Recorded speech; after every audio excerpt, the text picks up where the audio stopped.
Hello दोस्तों, आज मैं आपके लिए बहुत ही सुंदर कहानी लेकर आया हूँ। कहानी थोड़ी सी लंबी है लेकिन बहुत ही सुंदर है। तो कहानी में अंत तक बने रहें। और हाँ दोस्तों, प्लीज़ वीडियो को लाइक, शेयर और सब्सक्राइब ज़रूर कर दें।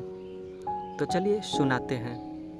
आनंद एक आलसी लेकिन भोला भाला युवक था। दिन भर कोई काम नहीं करता, बस खाता ही रहता और सोता रहता।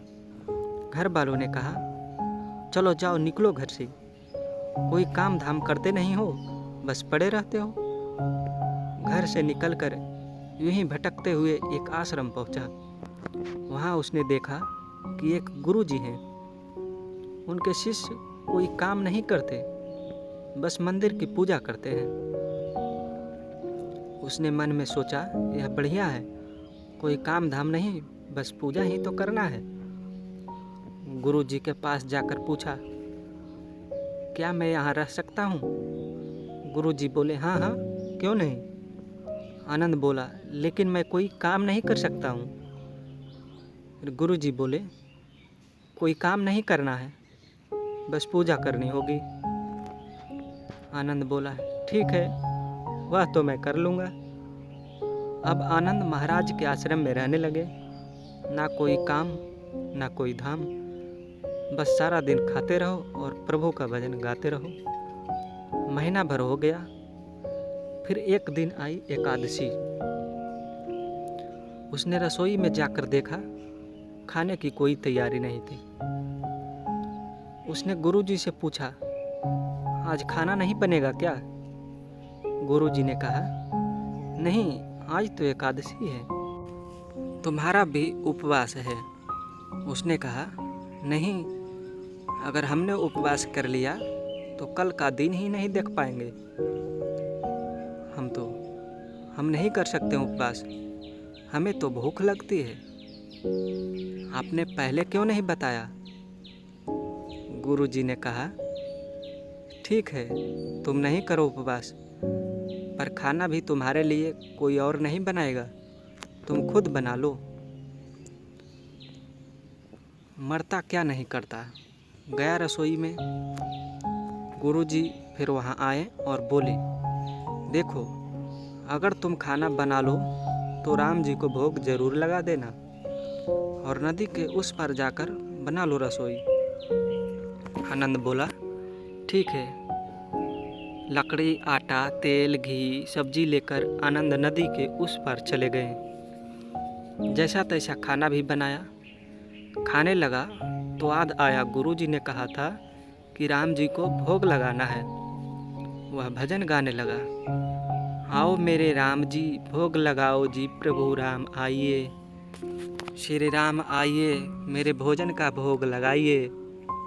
कोई ना आया तो आनंद बेचैन हो गया कि यहाँ तो भूख लग रही है और राम जी आ ही नहीं रहे हैं। भोला मानस जानता नहीं था कि प्रभु साक्षात तो आएंगे नहीं, पर गुरुजी की बात मानना जरूरी है। फिर उसने कहा, देखो प्रभु राम जी, मैं समझ गया कि आप क्यों नहीं आ रहे हैं। मैंने रूखा सूखा बनाया है और आपको तरमाल खाने की आदत है, इसलिए नहीं आ रहे हैं। तो सुनो प्रभु, आज वहाँ भी कुछ नहीं बना है, सबकी एकादशी है। खाना हो तो यह भोग ही खा लो। श्री राम अपने भक्त की सरलता पर बड़े मुस्कुराए और माता सीता के साथ प्रकट हो गए। भक्त असमंजस में कि गुरुजी ने तो कहा था कि राम जी आएंगे, पर यहाँ तो माता सीता भी आई है, और मैंने तो भोजन बस 2 लोगों का ही बनाया है। चलो कोई बात नहीं, आज इन्हें ही खिला देते हैं। बोला, प्रभु मैं भूखा रह गया, लेकिन मुझे आप दोनों को देखकर बड़ा अच्छा लगा है। लेकिन अगली एकादशी पर ऐसा ना करना, पहले बता देना कि कितने जन आ रहे हो, और हाँ, थोड़ा जल्दी आ जाना। राम जी उसकी बात पर बड़े मुद्दित हुए। प्रसाद ग्रहण करके चले गए।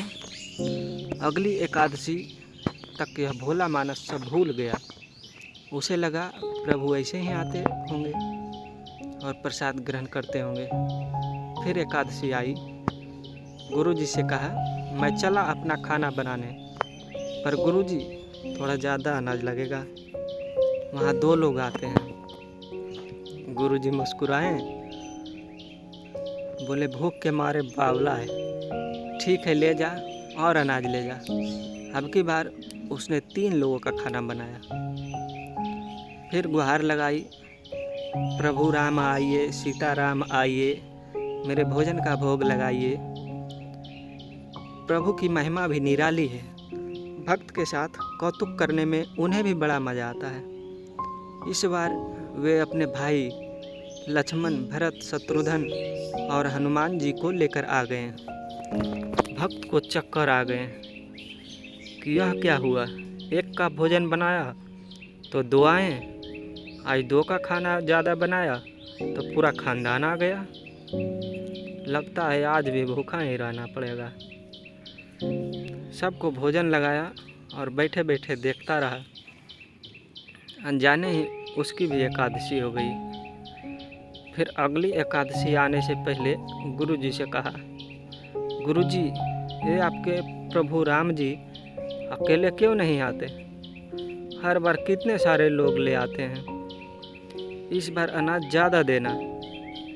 गुरुजी को लगा कि कहीं यह अनाज बेचता तो नहीं है, देखना पड़ेगा जाकर। भंडार में कहा, इसे जितना अनाज चाहिए दे दो, और छुपकर उसे देखने चल पड़े। इस बार आनंद ने सोचा कि खाना पहले नहीं बनाऊंगा, पता नहीं कितने लोग आ जाएं, पहले बुला लेता हूँ फिर बनाता हूँ। फिर आवाज़ लगाई, प्रभु राम आइए, श्री राम आइए, मेरे भोजन का भोग लगाइए। सारा राम दरबार मौजूद। इस बार तो हनुमान जी भी साथ आए, लेकिन यह क्या, प्रसाद तो तैयार ही नहीं है। भक्त ठहरा भोला भाला, बोला, प्रभु इस बार मैंने खाना नहीं बनाया। प्रभु ने पूछा, क्यों? आनंद बोला, मुझे मिलेगा तो है नहीं, फिर क्या फ़ायदा बनाने का, आप ही बना लो और खुद ही खा लो। राम जी मुस्कुराए। सीता माता भी गदगद हो गई उसके मासूम जवाब से। लक्ष्मण जी बोले, क्या करें प्रभु?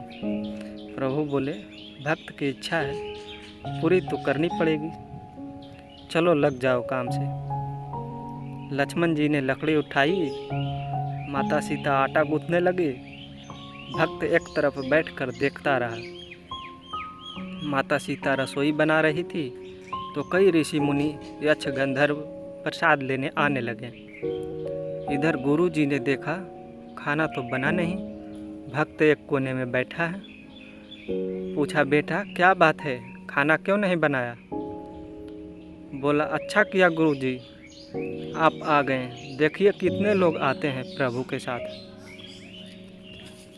गुरु जी बोले, मुझे तो कुछ नहीं दिख रहा तुम्हारे और अनाज के सिवा। भक्त ने माथा पकड़ लिया कि एक तो इतनी मेहनत करवाते हैं प्रभु, भूखा भी रखते हैं, और ऊपर से गुरु जी को दिख भी नहीं रहे। यह और बड़ी मुसीबत है। प्रभु से कहा कि आप गुरु जी को क्यों नहीं दिख रहे हैं? प्रभु बोले, मैं उन्हें नहीं दिख सकता। बोला, क्यों? वो तो बड़े पंडित हैं, ज्ञानी हैं, विद्वान हैं, उन्हें तो बहुत कुछ आता है, उनको क्यों नहीं दिखते आप? प्रभु बोले, माना कि उनको सब आता है, पर वे सरल नहीं है तुम्हारी तरह, इसलिए उनको नहीं दिख सकता। आनंद ने गुरुजी से कहा, गुरुजी, प्रभु कह रहे हैं कि आप सरल नहीं हैं, इसलिए आपको नहीं दिखेंगे। गुरुजी रोने लगे कि वाकई मैंने सब कुछ पाया, पर सरलता नहीं पा सका तुम्हारी तरह। और प्रभु तो मन की सरलता से ही मिलते हैं। प्रभु प्रकट हो गए हैं और गुरु जी को भी दर्शन दिए। इस तरह एक भक्त के कहने पर प्रभु ने रसोई भी बनाई। तो दोस्तों, कहानी कैसी लगी कमेंट करके ज़रूर बताएं। और अगर आप इस चैनल पर नए हैं तो इस चैनल को सब्सक्राइब करके घंटी के बटन को ज़रूर दबाएं, ताकि कोई भी वीडियो का नोटिफिकेशन आपको मिलता रहे। धन्यवाद।